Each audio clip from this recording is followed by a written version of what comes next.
Hey, a lot of people have misconceptions about both Transmeds and Tucutes and don't know the history behind their existence and why the trans community is fighting against itself, basically.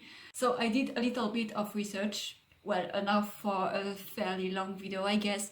But basically, if you watch this video, you're gonna know a lot of things. It's a very well documented video, so I'm gonna put all the sources in the comment section. So let's get started with some trans history before getting into Tucute and Transcom 1, since it had a direct influence on it. If you're bored, you can skip with the timestamps.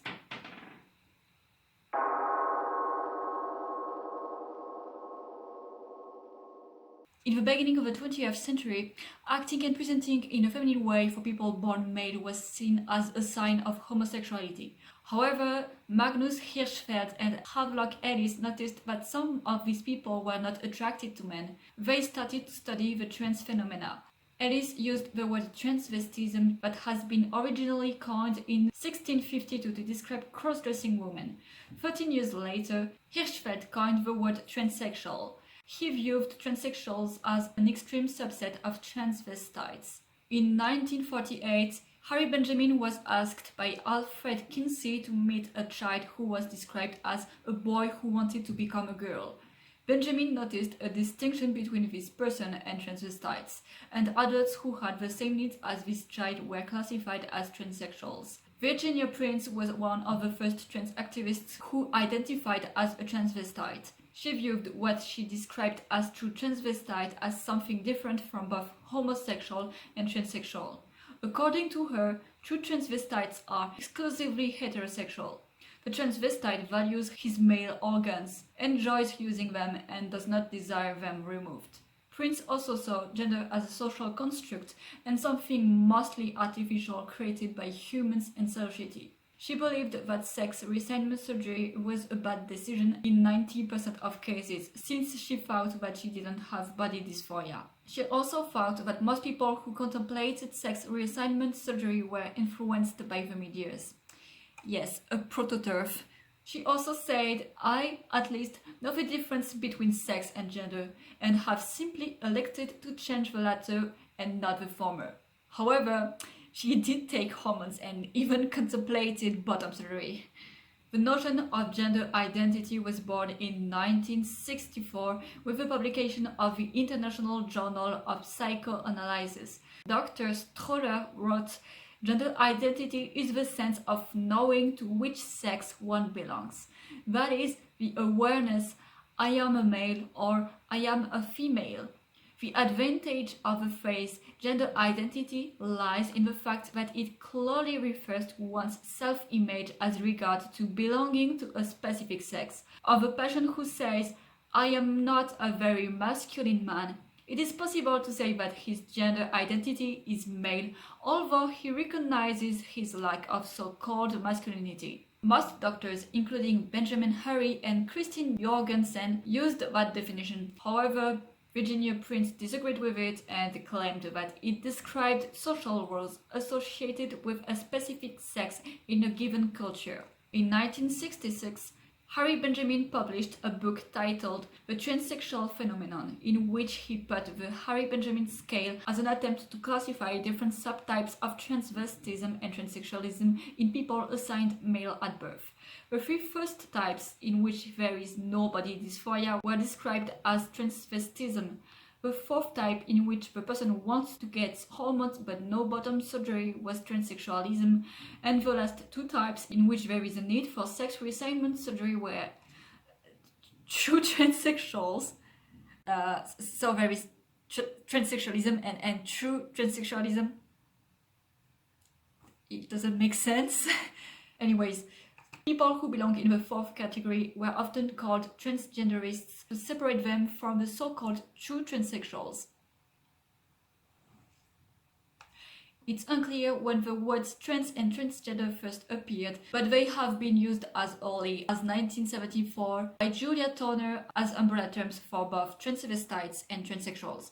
A news article from 1982 has this to say: Mrs. Jorgensen now 56, said in a speech to Fresno State University students Monday that she describes people who have had such operations transgender rather than transsexual. Sexuality is who you sleep with, but gender is who you are, she explained. In 1991, Virginia Prince sent a letter to Terry Fredrickson in which she explained that transgender was an adjective used for all forms of gender non-conforming behaviors. Contrary to transvestite, transsexual and cross-dresser, it didn't have a negative connotation, so it could be used for education purposes, according to Prince.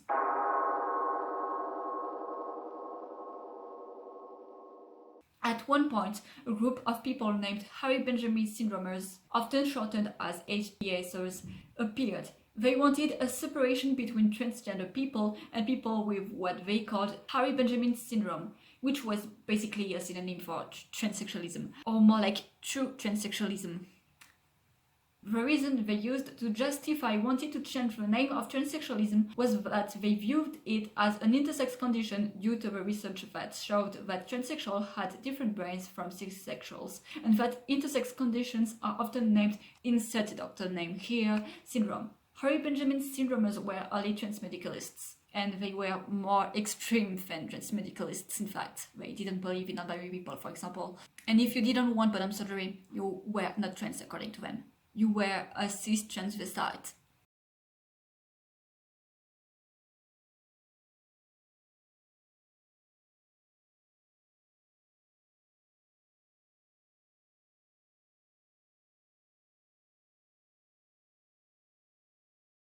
Fast forward to 2007, the popularity of the word transsexual started to drop abruptly according to Google Trends.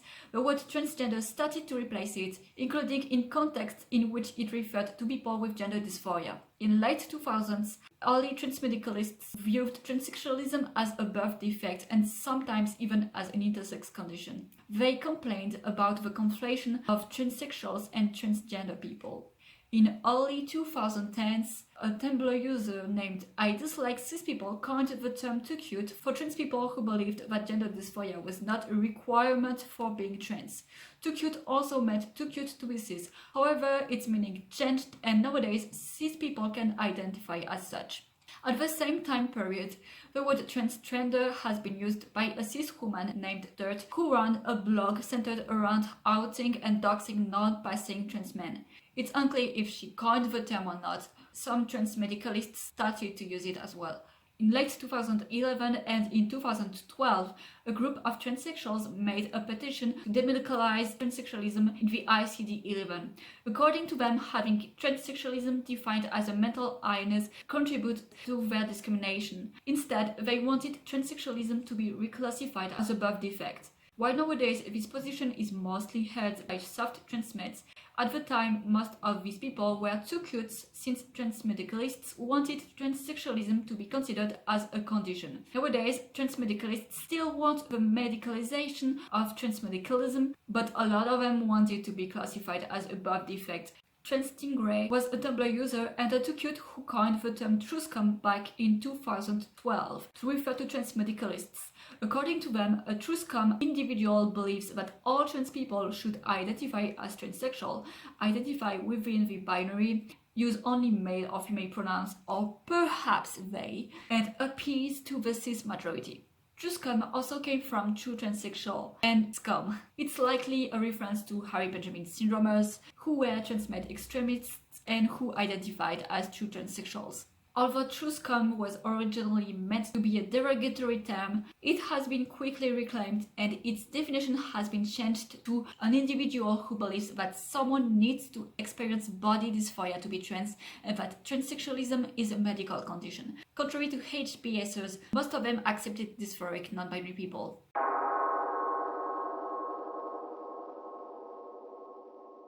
At the time, there was a conflict between transmedicalists and pro-politicization activists, and it mainly took place on social medias, especially on Tumblr.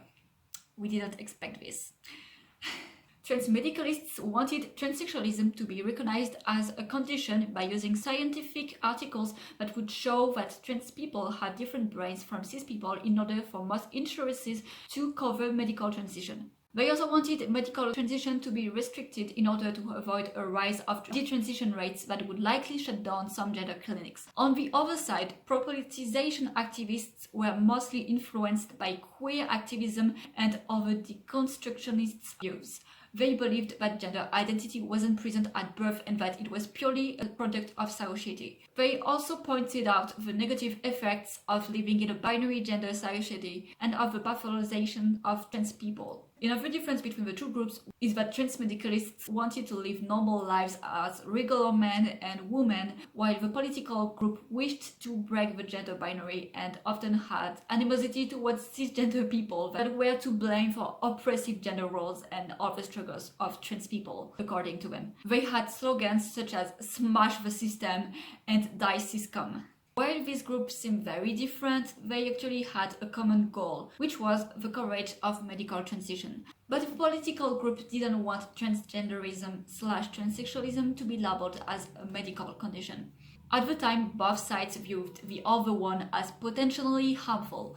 Contrary to the political group, transmedicalists thought that it wasn't realistic to expect society to change to cater to a tiny group of people. They also didn't think that cis people deserved animosity and that they were to blame for trans people's struggles.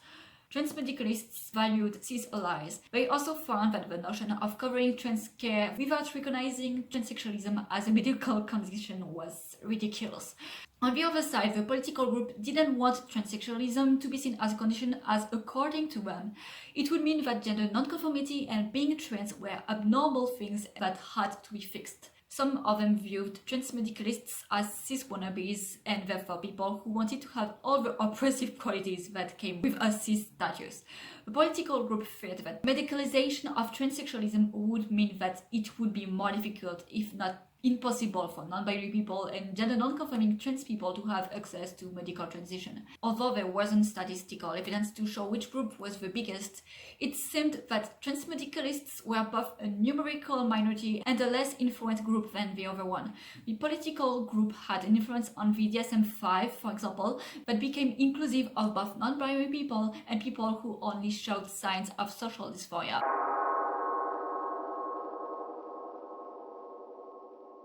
In 2014, a Tumblr user named Baphomet coined the term xenogender to describe gender identities that were beyond the understanding of human beings. I don't know what it means, maybe because I am a human being. It's also important to note that while this term is associated with autistic people, Baphomet is allistic. At the same time, a community of non-binary people came up with the idea of non-self-pronouns. Fefe and Bunbuns were part of the first non-self-pronouns created, and nowadays they are still the most popular ones. Both Transmeds and Tucutes viewed people on the other side of the argument as similar to trans-exclusionary radical feminists, also called TERFs. Transmeds blamed some Tucutes for wanting to abolish binary gender, believing that dysphoria was purely caused by society, and for their transmisandry, as shown by sweet statements such as "I hate all men except trans men," which imply that trans men aren't real men. On the other side of the argument, Tucutes blamed some Transmed for believing in autogenephilia and autoandrophilia, for seeing gender as an innate mental sense of sex, and for believing in gendered brains, I forgot an S in my script, and for believing in gendered brains.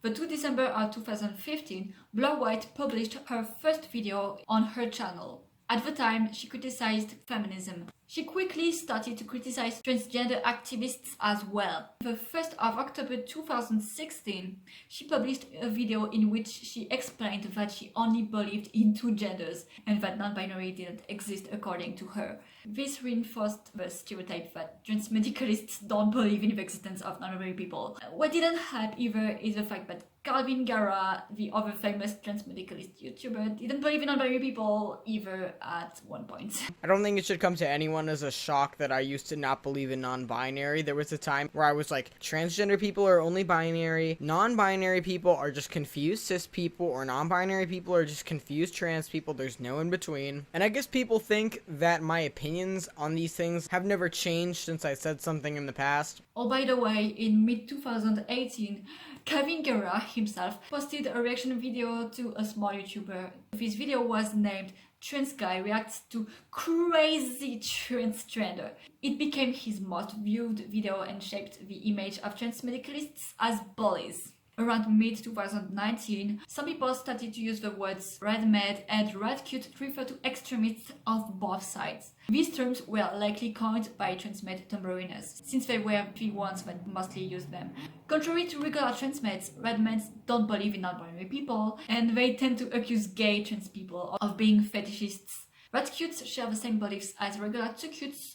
However, they are aggressive and they suicide bait people they disagree with. I think it's also important to note that while some Tucutes may believe that being trans is not a choice, that gender identity is not social, but your inner innate sense of what you are, and maybe also that you need incongruence or euphoria to be trans, these positions are not commonly held among Tucutes.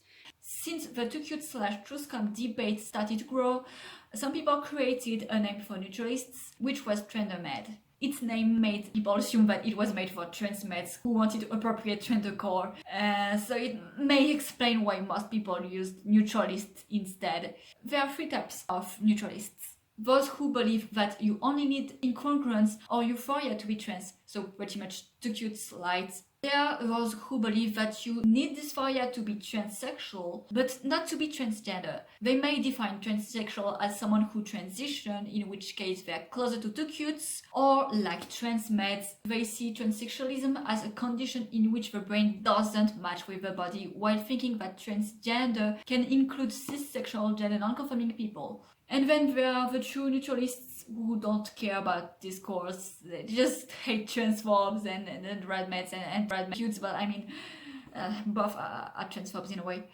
In 2020 and 2021, more and more big YouTubers made videos against Transmedicalism. Some examples of these people are ContraPoints, Brennan Beckwith, Corviday, and Samantha Lux. Samantha? I don't know how to pronounce his name.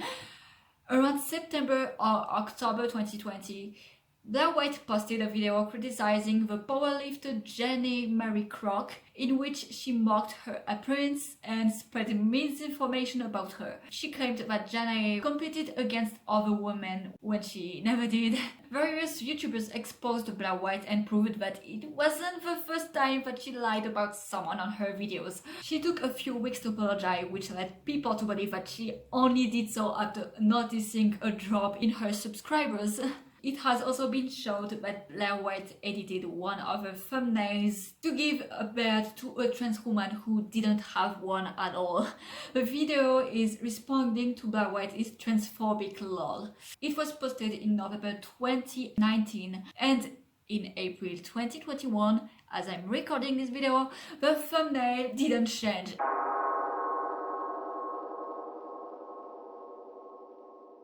The 20th of October 2020, Brennan Beckwith broke the silence about Calvin's bullying with two videos. People remembered about the past drama with him. In January 2021, Calvin Garrett got cancelled.